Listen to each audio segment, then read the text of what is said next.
નાનકડા બાળકોનું એક બહુ સરસ ગીત છે અને મેં દેવ શબ્દ આપ્યો છે, કેમ કે આપણા જીવતા દેવ તો એ જ છે, આપણો જીવતો પગાર એ છે. એ જો ખુશ રહે એનું હાસ્ય આપણને હાસ્ય આપે.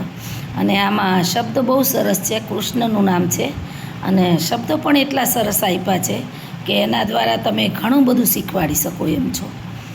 અમે નાનકડા દેવ બાલ મંદિરના, અમે નાનકડા દેવ બાલ મંદિરના, થાય પૂજા મારી બાલ મંદિરમાં.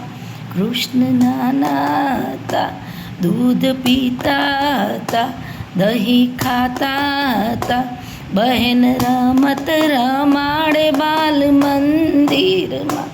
અમે નાનકડા દેવ બાલ મંદિર.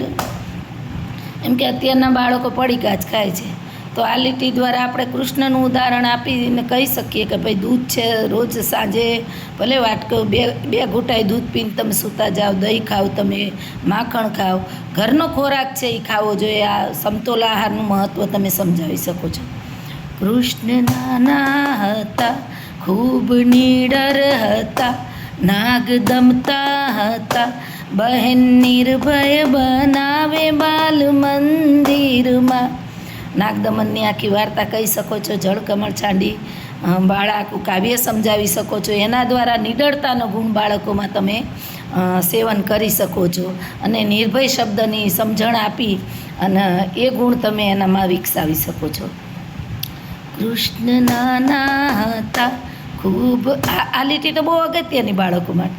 કૃષ્ણ નાના હતા, ખૂબ ભણતા હતા, ગુરુ પ્રેમાળ હતા, બહેન સાચું ભણાવે બાલ મંદિરમાં.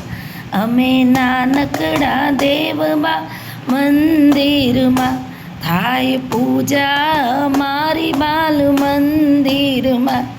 એમ કે કૃષ્ણ નાના હતા ને ખૂબ ભણતા હતા. આગળની ભણવાની પદ્ધતિ વિશે એમ કે નાના નાના છોકરાઓ ચાલતા થઈ જાય ને સમજતા થઈ જાય ત્યાં એનો આ ગુરુના આશ્રમમાં મૂકી દેતા. ગુરુના આશ્રમનું વર્ણન કરીને એની એક બે વાતો કહી શકો છો. ગુરુ પ્રેમાળ હતા, એ આપણા ઉપર જોઈને બોલવાનું છે કે જો આપણે પ્રેમાળ છીએ, સૌજન્યપૂર્વક વ્યવહાર કરીએ છીએ તો મારા બાળકો ક્યારે ગેરહાજર રહેતા જ નથી. એને ખબર જ છે કે બેન કાયમ પ્રવૃત્તિ કરાવે છે, એ કંઈ પ્રવૃત્તિ મિસ ન થવી જોઈએ. મારો મેં અમને પીટીસીમાં શીખવાડ્યું હતું કે બાળકોને જો ખેંચવા હોય ને તો બાળકોને પ્રવૃત્તિ બહુ ગમે છે. અને હું નોકરી 1990થી લાગીને ત્યારથી પ્રવૃત્તિ દ્વારા મારું શિક્ષણ છે.